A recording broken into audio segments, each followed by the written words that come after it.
நீரின்றி அமையாது உலகு. இது வான்புகழ் வள்ளுவனின் அமுத வாக்கு. மனிதன் உயிர் வாழ்வதற்கு அத்தியாவசிய தேவையான உணவு உற்பத்தி மற்றும் குடிநீர் தேவையை பூர்த்தி செய்வது நீர் ஆதாரங்களே ஆகும். அதிலும் முக்கியமாக பாலாறு, காவேரி நதிகளில் இருந்து தண்ணீர் தமிழ்நாட்டின் அண்டை மாநிலங்களான ஆந்திரா மற்றும் கர்நாடகா இவைகளால் மறுக்கப்பட்டு யாவரும் அறியாமல் மெதுவாக தமிழகம் வறண்ட பாலைவனமாக ஆகிக்கொண்டு வருகின்றது. தமிழ்நாட்டில் தென் மாவட்டங்களை வளப்படுத்தும் பெரியாறு அணையிலும் தேவையில்லாத சிக்கலை கேரள அரசு உருவாக்கி உள்ளது. இந்த 30 ஆண்டுகளாக நடைபெற்று வரும் முல்லை பெரியாறு பிரச்சனையின் உண்மை பின்னணி என்ன? இந்த சிக்கலுக்கு என்னதான் தீர்வு? இவற்றை பொதுமக்களுக்கு எடுத்துச் சொல்வதுடன் தமிழக மக்களுக்கு நியாயமான தீர்வு கிடைக்க வேண்டும் என்பதே இக்குறும்படத்தின் நோக்கமாகும். 17ஆம் நூற்றாண்டின் இறுதியில் தமிழ்நாடு மற்றும் இந்தியாவின் பிற பகுதிகளிலும் உணவு பஞ்சம் தலைவிரித்து ஆடியது.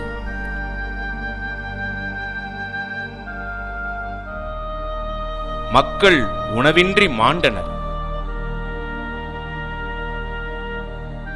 அது சமயம் மேற்கு தொடர்ச்சி மலையின் மேற்கு பகுதியில் உள்ள கேரளாவில் ஆண்டுக்கு 3000 மில்லிமீட்டர் வரை மழை பொழிந்து 44 வற்றாத நதிகள் உருவாகி கேரள மாநிலத்தை வளப்படுத்தி வருகின்றது. மேலும் கேரளாவில் சமவெளி குறைவாக உள்ளதால் அதிக அளவு தண்ணீர் மேற்கு நோக்கி பாய்ந்து வீணாக அரபிக்கடலில் கலக்கின்றது. இதை கண்ட அன்றைய ராமநாதபுரத்து அரசரின் பிரதம அமைச்சர் உயர் திரு முத்து அரள பிள்ளை அவர்கள் 1778ஆம் ஆண்டு ஒரு வல்லுநர் குழுவை அனுப்பி கேரளாவில் மேற்கு நோக்கி ஓடும் முல்லை பெரியாறு ஆற்றினை தமிழகத்திற்கு திருப்பிவிடும் சாத்தியக்கூறினை ஆராய பணித்தார். வல்லுநர் குழுவும் சாத்தியம் என்று தெரிவித்தது. ஆனால் நிதி நிலைமை காரணமாக அத்திட்டம் கைவிடப்பட்டது. பின்பு வந்த ஆங்கிலேய அரசால் மேற்கொள்ளப்பட்ட பல ஆய்வுகளுக்கு பிறகு 1882ஆம் ஆண்டு பெரியாற்றின் குறுக்கே ஒரு அணை கட்டி நீரை தேக்கி புறக்கரையில் மலையை குடைந்து குகை வழியாக நீரை தமிழகத்திற்கு கொண்டு வர ரூபாய் 62 லட்சத்தில் தயாரிக்கப்பட்ட ஒரு முன்னீடு 1884ஆம் ஆண்டு ஒப்பளிக்கப்பட்டது. பின்பு 1887ஆம் ஆண்டு அணை கட்டும் வேலை தொடங்கி பல இடையூறுகளுக்கு இடையில் 1895ஆம் ஆண்டு கர்னல் பென்னி குயிக் என்ற ஆங்கில பொறியாளரால் கட்டி முடிக்கப்பட்டது. முல்லை பெரியார் அணை கட்டப்படுவதற்காக அன்றைய ஆங்கிலேய அரசு திருவாங்கூர் சமஸ்தான மகாராஜாவுடன் 1886ஆம் ஆண்டு ஓர் ஒப்பந்தம் செய்து கொண்டது. அதன்படி ஒப்பந்த காலம் 999 வருடம். அணையில் நீர் தேங்கக்கூடிய சுமார் 8000 ஏக்கர் பரப்பளவுக்கு நிலத்துக்கு குத்தகையாக ஏக்கருக்கு ரூபாய் 5 வீதம், வருடத்திற்கு ரூபாய் 40,000. கூறப்பட்ட நிலத்தின் வழியாக வரக்கூடிய அனைத்து நீருக்கும் உரிமை. நிலத்தில் அணை மற்றும் அதை சார்ந்த பாசன வேலைகள் செய்ய உரிமை. நீர்பிடி பகுதியில் மீன்பிடிக்கவும் உரிமை. நீர்பிடி பகுதியில் உள்ள கல், தாது பொருட்கள், மரம் மற்றும் அனைத்து செடிகொடிகளையும் பயன்படுத்திக் கொள்ள உரிமை. அதிகாரிகள், வேலையாட்கள் மற்றும் அவர்களை சார்ந்தவர்கள் செல்ல, பொருள்கள் கொண்டு செல்ல உரிமை. அணை கட்டுதல் மற்றும் பாசன வேலைகள் பராமரிப்பிற்காக நீர்பிடி சார்ந்த பகுதியில் சுமார் 100 ஏக்கர் நிலத்திற்கும் உரிமை. முல்லை பெரியாறு நதி மற்றும் அணை தற்பொழுது கேரளாவில் இடுக்கி மாவட்டத்தில் உள்ள தேவிகுளம் பீர்மேடு தாலுகாவில் உள்ளது. தேவிகுளம் பீர்மேடு தாலுகா கிபி 12ஆம் நூற்றாண்டு வரை பாண்டிய மன்னர்கள் ஆட்சியில் இருந்த பகுதியாகும்.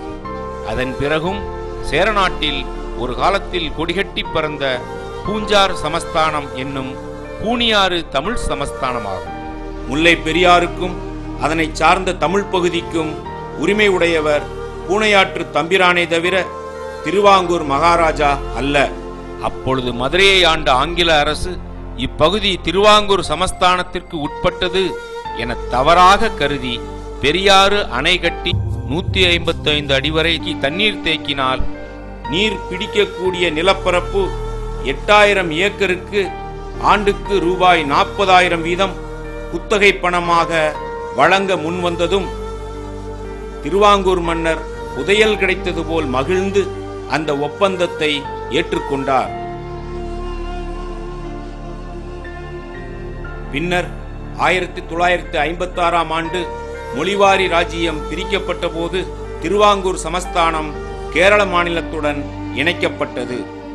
தேவிகுளம் பீர்மேடு தாலுகா பகுதிகள் 90% தமிழர்கள் வாழ்ந்த பகுதியாக இருந்தாலும் அவை கேரளாவுடன் சேர்க்கப்பட்டது. எனவே பூர்வீகமாக தமிழனுக்கு சொந்தமான முல்லை பெரியாறு அணைப்பகுதி கேரள பகுதியாக மாறியது. இன்றைய சிக்கலுக்கு வித்து அன்றே தவறுதலாக விதைக்கப்பட்டது. பெரியாறு நதி தமிழ்நாட்டில் சிவகிரி மலையில் உற்பத்தியாகி முல்லையாற்றுடன் சேர்ந்து முல்லை பெரியாறாக கேரளாவில் பாய்கின்றது. ஆகவே முல்லை பெரியாறு வடிநிலப் பகுதி கேரளாவும் தமிழகமும் இணைந்த பன்மாநில வடிநிலப் பகுதியாகும். இதன் அடிப்படையில் முல்லை பெரியாறு நீரினை பெறுவதற்கு தமிழ்நாட்டிற்கும் முழு உரிமை உள்ளது. ஆனால் அணையும் நதியும் கேரளாவில் இருக்கின்றது. அதில் நமக்கு என்ன உரிமை? கேரள அரசை கெஞ்சி கேட்டு அவர்கள் கொடுப்பதை ஏற்றுக்கொள்வதுதானே முறை என்ற எண்ணம் பொதுவாக விவரம் தெரியாத சில தமிழ் மக்களிடம் இருக்கின்றது. இது ஒரு தவறான கண்ணோட்டமாகும். தற்போதைய மாநில எல்லையின்படி கம்பம் குமிளி தேசிய நெடுஞ்சாலையில் குமிளி நகரின் நுழைவாயிலில் தமிழக எல்லை முடிந்து விடுகிறது. பெரியாறு அணை குமிளியிலிருந்து 16 கிலோமீட்டர் தொலைவில் உள்ளது. அணையும் அணையின் நீர்ப்பரப்பும் கேரளாவில் உள்ளன. ஆனால் அணையின் உரிமை, இயக்கம் மற்றும் பராமரிப்பு தமிழக பொதுப்பணித்துறை பொறியாளர்களால் மேற்கொள்ளப்படுகிறது. இப்பணிகளுக்காக குமிளியிலிருந்து 5 கிலோமீட்டர் தொலைவில் உள்ள தேக்கடியில் தமிழ்நாடு பொதுப்பணித்துறையின் ஓர் உபகோட்டமும் 4 பிரிவு அலுவலகங்களும் அவற்றிற்கான குடியிருப்புகளும் உள்ளன.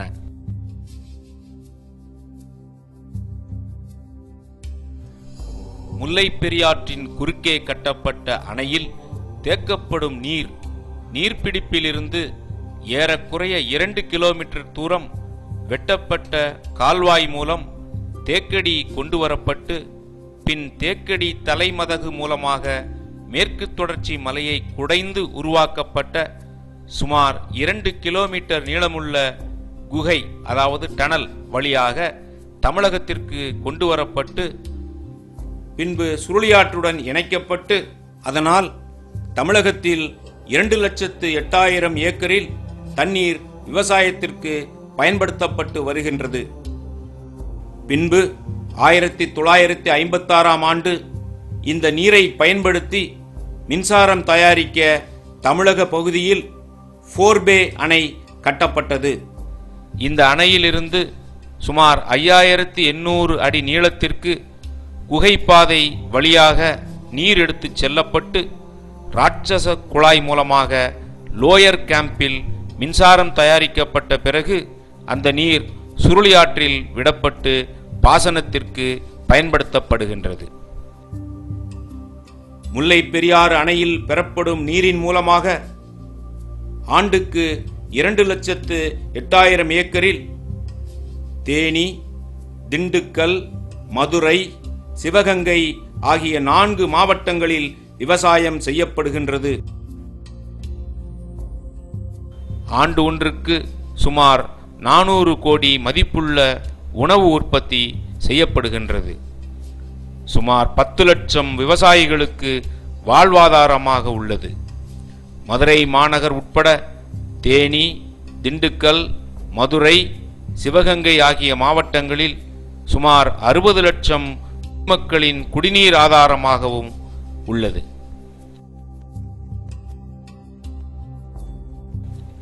அணை கட்டப்பட்டு 85 ஆண்டுகளாக 1979 வரை எந்த சிக்கலும் இல்லாமல் இயங்கிக் கொண்டு இருந்தது. இந்நிலையில் 1976ஆம் ஆண்டு கேரள அரசு முல்லைப் பெரியாற்றில் இந்த அணைக்கு கீழே 50 கிலோமீட்டர் தொலைவில் கேரள அரசின் மிகப்பெரிய நீர்மின் திட்டமான இடுக்கி அணையினை கட்டியது. இடுக்கி அணை 1200 அடி நீளமும் 555 அடி உயரமும் கொண்ட ஆர்ச் வடிவ அணையாகும். அதன் கொள்ளளவு 70 TMC, அதாவது பெரியாறு அணையைப் போல 7 மடங்கு கொள்ளளவு உடையது. இந்த அணை கட்டி முடிக்கப்பட்ட பின்பு 3 ஆண்டுகளில் 1979 வரை இடுக்கி அணைக்கு எதிர்பார்த்த அளவு நீர்வரத்து இல்லாததால் தேவையான அளவு மின் உற்பத்தியை கேரளாவால் செய்ய இயலவில்லை. எனவே கேரள அரசின் பார்வை முல்லை பெரியாறு அணையின் மேல் விழுந்தது. இதன் தொடர்ச்சியாக கேரளாவின் முதன்மை செய்தி இதழான மலையாள மனோரமா முல்லை பெரியாறு அணைப்பகுதியில் நில அதிர்ச்சி ஏற்பட்டதாகவும் அதனால் அணைக்கு ஆபத்து என்று ஒரு பொய்யான செய்தியை 16/10/1979 அன்று வெளியிட்டு பெரும் புரளியை கிளப்பியது. அதன் அடிப்படையில் கேரள அரசின் நிர்பந்தத்தின் காரணமாக மத்திய நீர்வள ஆணையத்தின் அப்போதைய தலைவர் திரு KC தாமஸ் அவர்கள் 23/11/1979 அன்று அணையை பார்வையிட்டு அணை வலுவாக உள்ளது என்று கூறிய அவர் 2 நாட்கள் கழித்து திருவனந்தபுரம் சென்றார். பிறகு தனது கருத்தை மாற்றி அணை வலுவாக இருந்தாலும் சில பலப்படுத்தப்படும் பணிகள் செய்தால் நல்லது என கூறினார். இதன் அடிப்படையில் திருவனந்தபுரத்தில் இரு மாநில அரசுகளும் பேச்சுவார்த்தை நடத்தின. பேச்சுவார்த்தை முடிவில் அணையை 3 கட்டங்களாக பலப்படுத்துவது எனவும் பலப்படுத்தும் வேலைகள் முடியும் வரை தற்காலிகமாக அணையின் நீர்மட்டத்தை 152 அடியிலிருந்து 136 அடியாக குறைத்து அணையில் நீர் அழுத்தத்தை குறைப்பது என முடிவு செய்யப்பட்டது. முல்லை பெரியாறு அணையின் முன்பகுதியும் பின்பகுதியும் சுண்ணாம்பு கலவையினால் கட்டப்பட்ட கல் கட்டிடமாகும். அணையின் நடுப்பகுதி சுண்ணாம்பு கலவை கான்கிரீட்டால் நிரப்பப்பட்டது. அணையை பலப்படுத்தும் பணி 3 கட்டமாக அவசரகால நடவடிக்கைகள், இடைப்பட்ட கால நடவடிக்கைகள், நீண்டகால நடவடிக்கைகள் என முடிக்கப்பட வேண்டும் என்று முடிவு செய்யப்பட்டது. முல்லை பெரியாறு அணை ஒரு புவியீர்ப்பு அணை, கிராவிட்டி டேம். அதாவது அணையில் தேக்கப்படும் நீரின் அழுத்தம் மற்றும் நில அதிர்வு ஆகியவற்றை தன்னுடைய எடையின் பலத்தால் தாங்குகின்றது. ஆகவே அணையின் எடையை கூட்டுவதற்கு அணையின் மேற்பரப்பில் 21 அடி அகலம் 3 அடி கனத்திற்கு அணையின் மொத்த நீளத்திற்கும் RCC காங்கிரீட் தொப்பி போல போடப்பட்டது.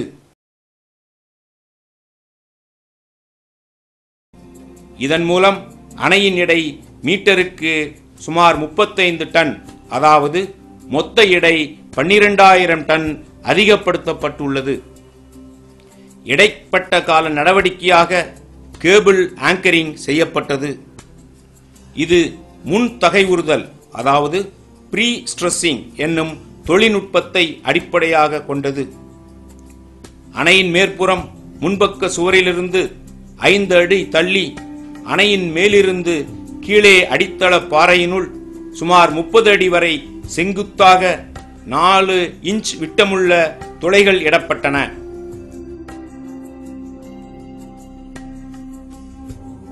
இதனுள் 7 மில்லிமீட்டர் விட்டமுள்ள மிகு தொகையுடைய 34 உறுதியூட்ட கம்பிகள் ஒரே கட்டாக கட்டப்பட்டு உள்ளே செலுத்தப்பட்டது.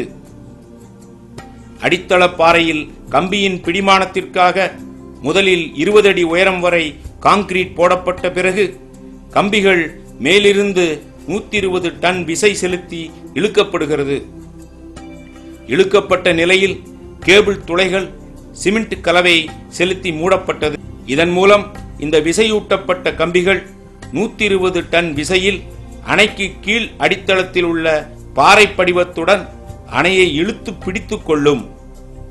இதுபோன்று 95 கேபிள் துளைகள் 9 அடி இடைவெளியில் அணையின் முழு நீளத்திற்கும் போடப்பட்டு அணை நில அதிர்ச்சியினை தாங்கக்கூடிய வகையில் பலப்படுத்தப்பட்டுள்ளது. நீண்டகால நடவடிக்கைகள். காங்கிரீட்டில் தாங்கு அணை RCC பேக்கிங். அணையின் பின்புறத்தில் 32 அடி அகலத்தில் அடித்தளத்திற்கு கீழ் 10 அடியில் தொடங்கி அணையின் மேலே 145 அடி வரை காங்கிரீட் தொப்பி பகுதியை உள்ளடக்கி அணையை பின்புறம் தாங்கி பிடித்துக் கொள்ளும் வகையில் உறுதியூட்டப்பட்ட சிமெண்ட் காங்கிரீட் போடப்பட்டுள்ளது. பழைய அணையும் புதிய தாங்கி பிடிக்கும் அணைப்பகுதியும் மிகுந்த தொழில்நுட்ப உத்தியுடன் இணைக்கப்பட்டு ஒரே கட்டுமானம் போல இயங்குமாறு வடிவமைக்கப்பட்டு கட்டப்பட்டு உள்ளது.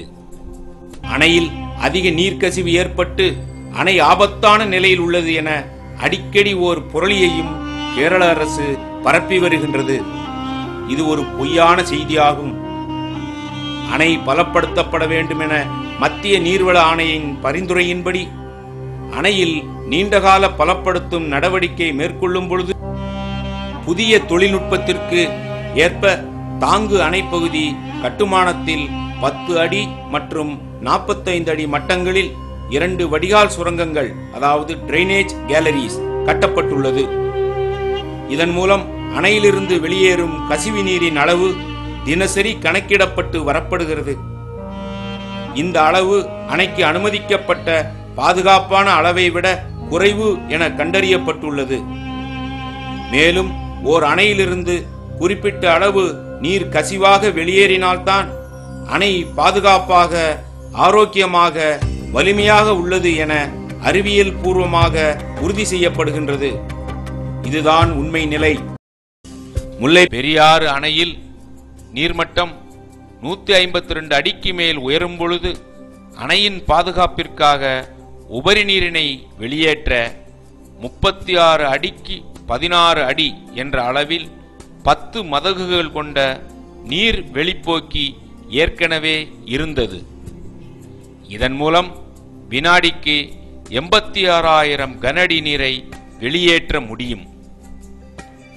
மேலும் தற்பொழுது மத்திய நீர்வள ஆணையத்தின் பரிந்துரையின்படி கூடுதலாக 36,000 கனஅடி நீரை வெளியேற்றும் வகையில் 40 அடிக்கு 16 அடி என்ற அளவில் 3 நீர்வெளிப்போக்கிகள் புதிதாக அமைக்கப்பட்டன. ஆக தற்சமயம் அணையின் மொத்த நீர் வெளியேற்று திறன் வினாடிக்கு 1,22,000 கன அடி ஆகும். கூடுதல் நீர்ப்போக்கிகள் அமைத்தல் மற்றும் பிரதான அணையை பலப்படுத்துதல் ஆகிய பணிகள் 1981ஆம் ஆண்டு ஆரம்பித்து 1994ஆம் ஆண்டில் முடிவுற்றது. இதுவரை இப்பணிகளுக்கான மொத்த செலவு ரூபாய் 18 கோடி ஆகும். பெரியாறு அணையின் முக்கிய அணை சுமார் 1200 அடி நீளமுள்ளது. அதை அடுத்து சிறிய மலைப்பாறைகளும் பின்பு 240 அடி நீளத்தில் பேபி டேம் எனப்படும் ஒரு சிறிய அணையும் அதன் தொடர்ச்சியாக மேட்டுப்பகுதியில் 240 அடி நீளத்திற்கு மண் அணையுமாக முடிவுறுகின்றது. அணையில் 112 அடி நீர்மட்டம் உயர்ந்தால்தான் பேபி அணையின் அருகில் தண்ணீர் வரும். அதாவது அணையில் 152 அடி நீர் தேக்கப்படும் பொழுது பேபி அணையின் நீரழுத்தம் வெறும் 40 அடிதான். இருந்தாலும் பேபி அணையின் பின்பகுதியில்